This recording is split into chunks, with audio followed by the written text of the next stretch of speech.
નમસ્કાર વિદ્યાર્થી મિત્રો, ગુડ મોર્નિંગ. KNMP પટેલ સાર્વજનિક વિદ્યાલય વતી હું નટવરલાલ મહેતા, અંગ્રેજી શિક્ષક, ઓનલાઈન શિક્ષણમાં તમારું હાર્દિક સ્વાગત કરું છું. આજે મિત્રો આપણે ધોરણ 9માં અંગ્રેજી વિષયમાં યુનિટ નંબર 8 એ આપણે લેવાનું છે, જે તમારા ટેક્સ્ટબુકમાં પાઠ્યપુસ્તકમાં પાના નંબર કેટલા ઉપર હશે? 77. It is on page number 77, unit number 8. હવે યુનિટનું નામ છે, આપણે જે પાઠ ભણવાનો છે એનું નામ છે a day in the life of an Indian fighter pilot. A day in the life of an Indian fighter pilot એટલે કે જે આપણા ભારતીય પાયલોટ એટલે વિમાન ચાલક, એરફોર્સની અંદર જે લડાકુ વિમાનના જે પાયલોટ હોય છે એના જીવનમાં એક દિવસ કેવી રીતે, એની દિનચર્યા શું છે, એના વિશે આપણે આ પાઠમાં શીખવાનું છે. બરાબર. હવે પ્રી ટાસ્કમાં મિત્રો એક કાવ્ય પણ આપેલું છે, અને બીની અંદર એ જે એરફોર્સની રેન્ક હોય છે, રેન્ક એટલે જુદા જુદા પદ હોય. દાખલા તરીકે એમાં ફ્લાઇંગ ઓફિસરથી લઈ અને છેક 1 નંબરની રેન્ક છે એર ચીફ માર્શલ. બરાબર. એ જુદી જુદી રેન્ક છે એરફોર્સના. જે સૌ પ્રથમ ભરતી થાય ત્યારથી લઈને છેક પ્રમોશન મળતા એર ચીફ માર્શલ સુધી એ લોકો પહોંચી શકે છે એરફોર્સની અંદર, એટલે વાયુસેનાની અંદર. હવે આપણા ચિત્રમાં જુઓ, પાના નંબર હવે 78 ઉપર ચિત્રમાં આપ્યું છે MiG-21. એ લડાકુ વિમાન છે. શું છે? લડાકુ વિમાન MiG-21. એના વિશે આપણે આજે આ પાઠમાં જોઈશું. તો આ પાઠમાં હવે આપણે જે મેઇન જોવાનું છે તે જે ભારતના લડાકુ વિમાન છે એના પાયલોટનું દિનચર્યા કેવી છે. A day in the life of an Indian fighter pilot એ આપણા પાઠનું ટાઇટલ છે. It is 5 o'clock on a cold February morning. It is 5 o'clock એટલે 5 વાગી ગયા છે. AM એટલે સવારના, મોર્નિંગ એટલે સવાર. On a cold February morning, ફેબ્રુઆરી મહિનાની ઠંડી સવારના 5 વાગ્યા છે. વિંગ કમાન્ડર એટલે સેનાપતિ KS સુરેશ, વિંગ કમાન્ડર એ એમનું એક પોસ્ટ છે. Wing commander KS Suresh. કેટલા વિંગ પોસ્ટ આવે છે આપણે પાના નંબર 77 ઉપર જોઈએ તો વિંગ કમાન્ડર એ ફ્લાઇંગ ઓફિસર આવે, પછી ફ્લાઇટ લેફ્ટનન્ટ આવે, સ્ક્વોડ્રન લીડર આવે, અને પછી વિંગ કમાન્ડર ચોથી પોસ્ટ છે. બરાબર. વિંગ કમાન્ડર KS સુરેશ, એમનું નામ છે KS સુરેશ. સ્ટેપ્સ આઉટ એટલે બહાર નીકળે છે. Into a staff car. બરાબર. એ સ્ટાફ માટેની જે કાર હોય છે તેની અંદર બેસી જાય છે. ધેટ વિલ ટેક હિમ કે જે તમને લઈ જશે ટુ એન એરબેઝ એટલે જે ભારતીય હવાઈ અડ્ડો છે, airbase of Indian western sector, પશ્ચિમ વિભાગનું જે એરબેઝ છે હવાઈ અડ્ડો, ત્યાં તેમને લઈ જશે. The black car passes through, black કલરની કાર એટલે કાર, મોટર કાર. પાસીસ એટલે પસાર થાય છે. Through barrack type of houses, લશ્કરના જે સૈનિકોને રહેવા માટેનું જે હોય એ મકાન, એને શું કહેવાય? બેરેક કહેવાય. Barrack type of houses and stops, અને ઊભી રહે છે, સાદો વર્તમાનકાળ stops. At an air force security gate, ત્યાં એરફોર્સના સિક્યુરિટી ગેટ પાસે ઊભી રહે છે. અ યુનિફોર્મ ગાર્ડ એટલે ચોકીદાર, રક્ષા કરનાર. આ યુનિફોર્મ પહેરેલો. રિકોગ્નાઇઝિસ ઓળખે છે, સાદો વર્તમાન કાળ જ છે. જોજો, કર્તા વત્તા ક્રિયાપદનું મૂળરૂપ. કર્તા ત્રીજો પુરુષ એકવચન છે, માટે ક્રિયાપદના મૂળરૂપને એસ અથવા ES પ્રત્યે લાગે છે. એ આપણે શીખી ગયા છીએ સાદા વર્ત. અ યુનિફોર્મ ગાર્ડ એટલે યુનિફોર્મ પહેરેલો ગાર્ડ. રિકોગ્નાઇઝિસ સુરેશને એ ઓળખી જાય છે. એન્ડ સેલ્યુટ્સ હિમ સ્માર્ટલી એટલે રૂઆબથી, ખૂબ જ ચતુરાઈપૂર્વક, રૂઆબથી સેલ્યુટ્સ સલામી આપે છે. Behind the gate stand MiG of IAF. Behind the ગેટની પાછળ, સ્ટેન્ડ એટલે ઊભેલું છે. શું? MiG નામનું આ લડાકુ વિમાન of IAF A short form છે. કોનું? ઇન્ડિયન એરફોર્સ, ભારતીય વાયુસેનાનું એ મિગ વિમાન ઊભેલું છે ગેટની પાછળ. Each under different commander. દરેક વિમાન કોણ શું હોય છે? ઇચ એટલે દરેક, અંડર એટલે નીચે, ડિફરન્ટ એટલે જુદા જુદા, કમાન્ડર એટલે સેનાપતિ. દરેક જુદા જુદા સેનાપતિ નીચે હોય છે. કે સુરેશ કોલ્ડ એઝ કુકી. કે સુરેશને ટૂંકમાં શું કહેવાતું હતું? એમનું ઉપનામ શું હતું? કુકી. Commander commands 321 squadron. જે લશ્કરની ટુકડી હોય 321 સ્ક્વોડ્રનનું એ શું કરે છે? કમાન્ડ્સ એટલે કે સંચાલન કરે છે. એટ 5:20 AM 5:20 સવારે, AM એટલે એન્ટી મેરિડિયન એ શબ્દ છે, AM 5:20 Cookie is in flight planning room. Cookie ક્યાં છે? ફ્લાઇટ પ્લાનિંગ રૂમની અંદર છે, એટલે કે ઉડાન ભરવાનું છે, આયોજન કરવા માટેનો રૂમ હોય છે, ઓરડો હોય છે, ત્યાં છે. કેટલા વાગે? સવારે 5:20 વાગે. દેર આર મેપ્સ એટલે નકશાઓ, એન્ડ આઈડેન્ટિફિકેશન ચાર્ટ્સ ઓળખ માટેના જે ચાર્ટ્સ હોય છે તે ઓન ધ વોલ્સ દિવાલ ઉપર છે. Today's order. ટુડેઝ એટલે આજનું, ઓર્ડર એટલે હુકમ. Four cookie is. કુકી માટે કે સુરેશ વિંગ કમાન્ડર કે સુરેશને ટૂંકમાં એનું ઉપનામ શું છે? કુકી. આજનો કુકી માટેનો ઓર્ડર છે an air strike at Batala. Batala આપણે ખબર છે પંજાબની અંદર આવેલું છે. તો એમ ત્યાં શું કરવાનું છે? એર સ્ટ્રાઇક એટલે હવાઈ હુમલો કરવાનું છે. ક્યારે? તો કે એટ 7 AM 7 વાગે, સવારે 7 વાગે ત્યાં હવાઈ હુમલો કરવાનો. He will lead 2 planes formation against enemy. He will lead 2 planes. Lead એટલે આગેવાની લેવી, દોરવણી કરવી, આગેવાની લેવી. 2 plane 2 વિમાનની. ફોર્મેશન અગેન્સ્ટ એનિમી એનું શું કામ એ બનાવવામાં આવ્યા છે? તો કે છે ફોર્મેશન અગેન્સ્ટ એનિમી, એનિમી સામે એમનું રક્ષણ મેળવવા. ફોર્મેશન એટલે બનાવવું. 17th arm brigade of hostile country. દુશ્મન દેશના 17મા આર્મ બ્રિગેડ એટલે સશસ્ત્ર જે દળ હોય છે તેને એ 17th arm brigade of hostile country. Enemy એટલે દુશ્મન. The mission is assigned by command headquarters. આ મિશન જે છે એ આ જે કાર્ય છે એ કોણે સોંપ્યું છે? તો કે આપવામાં આવેલ છે લશ્કરી વડામથક. લશ્કરી વડામથક પરથી આ કાર્ય અમને સોંપવામાં આવ્યું છે. War time condition are practise as actually as possible. War time, war એટલે યુદ્ધ, WAR વોર એટલે યુદ્ધ. વોર ટાઈમ કન્ડિશન એટલે યુદ્ધ જેવી સ્થિતિનું એનું નિર્માણ કરવામાં આવ્યું છે. As possible, as actual, as possible. As actual ખરેખર વાસ્તવિક, એઝ પોસિબલ એટલે જેટલું શક્ય હોય તેટલું યુદ્ધ જેવી પરિસ્થિતિનું નિર્માણ કરવામાં આવ્યું છે. ખરેખર વાસ્તવિક કેમ યુદ્ધ થતું હોય તેવું એક રિહર્સલ કરવાનું છે. On this day Cookie is too busy to worry about risks. On this day એટલે કે આ દિવસે કુકી ઇઝ એટલે કુકી છે, ટુ બિઝી એટલે ખૂબ જ વ્યસ્ત છે. શેના માટે? To worry about the risk. To worry about ના વિશે ચિંતા કરવી. ધ રિસ્ક એટલે જોખમો.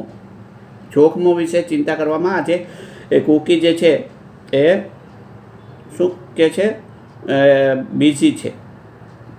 બિઝી એટલે કામમાં રોકાયેલો છે, વ્યસ્ત છે. He calls the meteorological officer. He calls તે બોલાવે છે કોને? મિટરિયોલોજીકલ ઓફિસર એટલે હવામાન ખાતાનો જે અધિકારી હોય, હવામાન શાસ્ત્રી હોય તેને બોલાવે છે.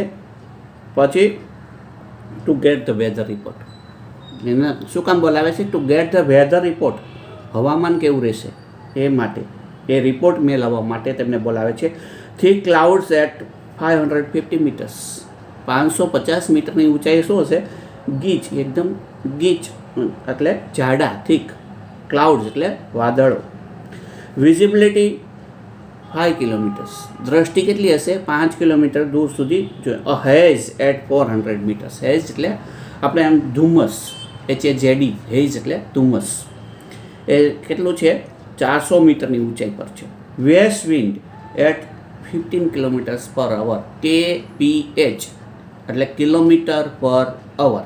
KPH કિલોમીટર પર અવર, એટલે કે 15 કિલોમીટર પ્રતિ કલાકની ઝડપે વેસ્ટ વિન્ડ એટલે પશ્ચિમ બાજુથી ફૂંકાતો પવન છે. એન્ડ સ્લાઇટ એર ડિસ્ટર્બન્સ, અને થોડુંક શું હશે, હવાનું ડિસ્ટર્બન્સ એટલે હવાનું તોફાન પણ હશે. નાવ માર્કર પેન્સ, હવે માર્કર પેન્સ એટલે માર્ક કરવા માટેની જે પેન આવે છે તે, રૂલર્સ ફૂટપટ્ટીઓ, પછી પ્રોટેક્ટર્સ એટલે કોણ માપક પ્રોટેક્ટર્સ, એન્ડ કમ્પાસીસ, કંપાસ એટલે આપણે ખબર છે કંપાસ એટલે આપણે જે ગણિતમાં કંપાસ વાપરીએ છીએ નહીં, પણ હોકાયંત્ર, કંપાસ એટલે શું થાય, હોકાયંત્ર જે દિશાઓ દર્શાવતું હોય, બરાબર, પૂર્વ પશ્ચિમ ઉત્તર દક્ષિણ. Are waiting for him, are waiting for him એટલે તેમની રાહ જોઈ રહ્યા છે. હવે શું છે, માર્કર પેન, ફૂટપટ્ટીઓ, કોણ માપક અને હોકાયંત્રો તેમની રાહ જોઈ રહ્યા છે. On A long wooden table, wooden એટલે લાકડાનું, વુડ એટલે લાકડું, WOOD એ ઉપરથી વુડન બનાવ્યું છે લાકડાનું, ટેબલ એટલે મેચ. તો Cookie takes out maps, Cookie takes out એટલે બહાર કાઢે છે, શું, મેપ્સ એટલે નકશાઓ, આઉટ ઓફ મેપ, મેપ એટલે નકશો, ફ્રોમ સેલ્ફ, સેલ્ફ એટલે જે અભરાય હોય છે ત્યાંથી કુકી જે છે એક નકશો બહાર કાઢે છે.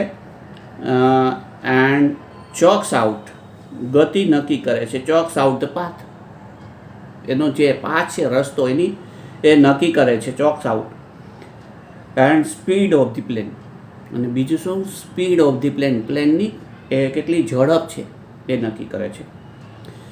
In 1 hour the mission is planned, in 1 hour the mission is planned, 1 કલાકમાં આ મિશન જે છે, આ કાર્ય જે છે એનું આયોજન કરવામાં આવ્યું છે. Then he goes to another room, પછી તે ક્યાં જાય છે, બીજા રૂમની અંદર જાય છે.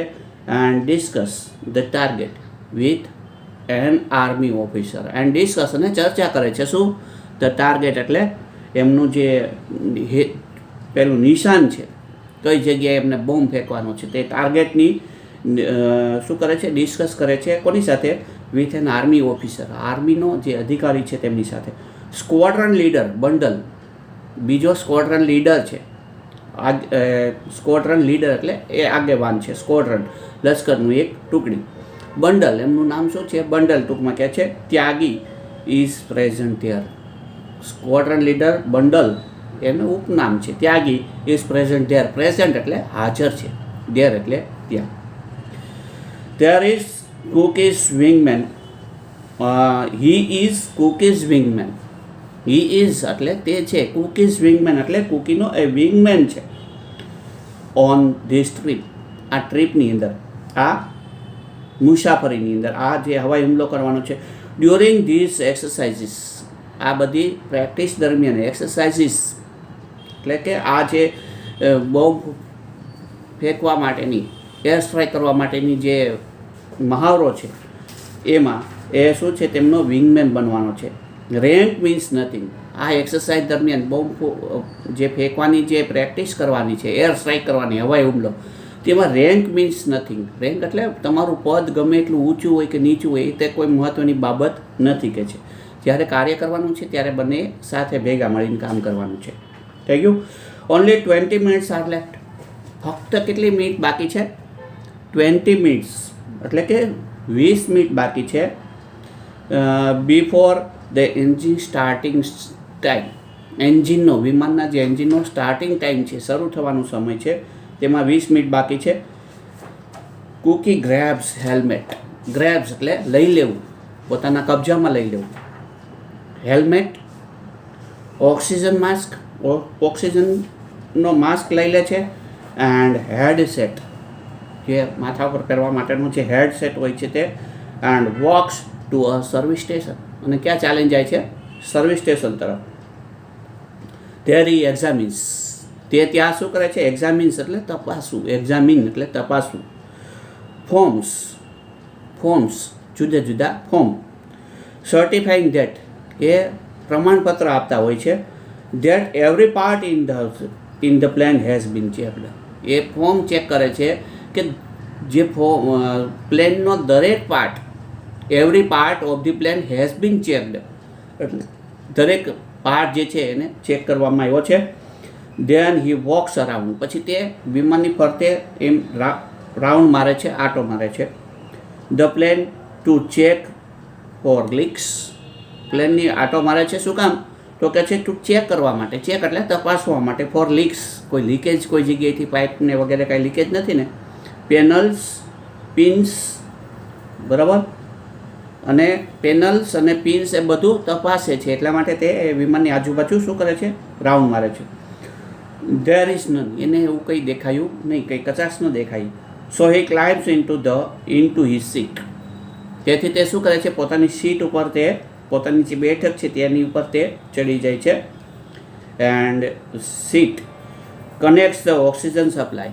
પછી શું કરે છે? ઓક્સિજનનો જે પુરવઠો છે, સપ્લાય એટલે પુરવઠો પૂરો પાડવો, સપ્લાય એન્ડ રેડિયો, અને રેડિયો પણ કનેક્ટ કરે છે. Next he pulls out a safety pin from the seat. પછી તે શું કરે છે? પુલ્સ આઉટ એટલે ખેંચી કાઢે છે. ધ સેફ્ટી પિન એટલે ફ્રોમ ધ સીટ એટલે સીટમાંથી જે સલામતી માટેની જે પિન હોય છે તે ખેંચી કાઢે છે. And then becomes live. અને પછી કેવો થઈ જાય છે? લાઈવ થઈ જાય છે. એટલે જેવું તે વિમાનની અંદર જે કંઈ કામ કરશે, જે પ્રવૃત્તિ કરશે, જે બોલશે, તે બધું ત્યાં એમને હેડક્વાર્ટરમાં સંભળાશે. પછી if he pulls the cord, જો તે ખેંચી કાઢે છે, ધ કોડ એટલે કે wire, the seat with a parachute rocket 200 meters out of the aircraft in less than a second. જો તે, બરાબર ધ્યાન રાખજો, if he pulls the cord, જો તે એક વાયર જે છે એ ખેંચી કાઢે તો શું થાય? The seat with a parachute, A seat કેવી બની જાય? પેરાશૂટ એટલે હવાઈ છત્રી બની જાય. વિલ રોકેટ, એટલું તે દૂર રોકેટ એટલે દૂર ફેંકાઈ જવું. 200 meters, 200 મીટર સુધી એ સીટ જે છે હવાઈ છત્રી એ બની જાય અને 200 મીટર દૂર ફેંકાઈ જાય. આઉટ ઓફ ધી એરક્રાફ્ટ, એરક્રાફ્ટની બહાર. એરક્રાફ્ટ એટલે વિમાન જે છે એની બહાર. In less than a second, 1 second કરતાં પણ ઓછા સમયની અંદર એટલું બધું સ્પીડમાં તે આ સીટ જે છે, સીટ એટલે બેઠક જેમાં પાયલોટ બેઠેલો છે કે એસ સુરેશ વિંગ કમાન્ડર, એ દૂર ફેંકાઈ જાય. ફાઇનલી છેવટે ધ લાસ્ટ કમ્પલસરી ચેક, છેલ્લું કમ્પલસરી એટલે ફરજિયાત, ચેક એટલે તપાસણી, બિફોર ટેક ઓફ, અને ટેક ઓફ એટલે ઉડાન ભરવા પહેલાં એ છેલ્લી કમ્પલસરી ચેક છે કે તપાસ કરે છે. It is called taff lo, TAFFLOHP, trim, air pressure, air brakes, ailerons, flaps, fuel instruments, oxygen, hydraulics and pneumatics. આ બધું છે. એને ટેફલોપ કહેવામાં આવે છે. જે ફાઇનલ ચેક કરવામાં આવે છે, ઉડાન ભરવા પહેલાં જે વિમાનનું ફાઇનલ ચેકિંગ કરવામાં આવે છે એને ટૂંકમાં કહેવાય છે TAFFLOHP. એમાં ટ્રીમ આવી જાય, એર પ્રેશર આવી જાય, હવાનું દબાણ, એર બ્રેક્સ એટલે કે જે બ્રેક મારવાની હોય છે air brake, aileron, flaps, fuel instrument એટલે કે બળતણ ઇંધણ જે છે વિમાનની અંદર ઈંધણ ભરવાનું હોય છે એને ઇન્સ્ટ્રુમેન્ટ્સ, ઓક્સિજન, બરાબર, એ વાયુ છે, હાઇડ્રોલિક્સ એન્ડ ન્યુમેટિક્સ. આ બધું ચેક કરવાનું હોય છે વિમાનનું અંતિમ ઉડાન ભરે તે પહેલાં. નાવ હી બિગિન્સ ટુ ટેક્સી. હવે તે શું કરે છે? બિગિન્સ ટુ ટેક્સી એટલે એ ચાલવાનું શરૂ કરે છે. ઓન ધ રનવે એટલે રનવેની અંદર વિમાનને જે ઉડાન ભરે તે પહેલાં જે ચાલે તેને શું કહેવાય છે? એ રનવે ઉપર દોડવું પડે છે. રનવે છે એકદમ સપાટ લીસો, કાચ જેવો લીસો રોડ હોય છે. વિંગમેન ત્યાગી જોઈન્સ હિમ ઇન અનધર MiG-21. વિંગમેન ત્યાગી તેમની સાથે જોડાઈ જાય છે બીજા MiG-21 વિમાનની અંદર, which is a single seater fighter plane. કે તે કેવું છે? સિંગલ સીટર, એક બેઠકવાળું ફાઇટર પ્લેન એટલે જે લડાકુ વિમાન છે. ટેક ઓફ પરમિશન રિસીવ, ઉડાન ભરવાની પરમિશન જે છે મળી ગઈ છે. ધ ટુ પાયલોટ્સ એક્સલરેટ એટલે ગતિ વધારે છે. બંને પાયલોટ ધ રનવે એટલે રનવે ઉપર પોતાની ગતિ વધારે છે પોતાના લડાકુ વિમાનની. The wing tips are just some centimetres apart. Wing tips આ બંને વિમાનની જે પાંખ જે છે એની એ શું છે, જસ્ટ સમ સેન્ટીમીટર અપાર્ટ, ફક્ત થોડાક સેન્ટીમીટર જ છે એના દૂર ચાલી રહ્યા છે. એટલે લગભગ બંને વિમાન કે છે એ થોડુંક સેન્ટીમીટરનું અંતર રાખીને સમાંતર ચાલી રહ્યા છે. દે લિફ્ટ ઓફ એટ 360 km/h. તેઓ શું કરે છે, લિફ્ટ ઓફ એટલે ઉડાન ભરે છે કેટલી ઝડપથી, 360 કિલોમીટર kph km/h 360 કિલોમીટર પ્રતિ કલાકની ઝડપથી તેઓ ઉપર ઉડે છે એમનું વિમાન રનવેમાંથી. એન્ડ સૂન ક્લાઇમ્બ અપ, અને તરત જ ઉપર ચડી જાય છે, climb up, and gate 950 km/h. અને કેટલી સ્પીડ પ્રાપ્ત કરી લે છે, ઝડપથી, કારણ કે વિમાન લડાકુ વિમાન છે. 950 km/h એટલે કે 1 કલાકની 950 કિલોમીટરની ઝડપે. It is 6:45 AM. શું કેટલા વાગ્યા છે, 6:45 AM એટલે કે સવારના 6:55 થઈ છે. They reach there first check point. તેઓ પહોંચી જાય છે કયા જગ્યાએ, તેમના 15 મિનિટ્સ એટલે શું કહે છે, 6:45 થઈ છે. 15 minutes before there time to target. તેમનો ટાર્ગેટ જે છે નિશાન ત્યાં પહોંચવાનો જે સમય છે તેમની બિફોર એટલે 15 મિનિટ પહેલાં તેઓ ત્યાં આવી જાય છે. ત્યાં શું છે, ફર્સ્ટ ચેક પોઈન્ટ છે. હવે આપણે બીજા પાર્ટની અંદર આ પાઠ આગળ વધારીશું. ત્યાં સુધી આપણે બીજો પાર્ટમાં આ લેસન પૂરું થઈ જશે, બરાબર. એમાં એક્સરસાઇઝ પણ ચાલુ કરીશું. Thank you very much.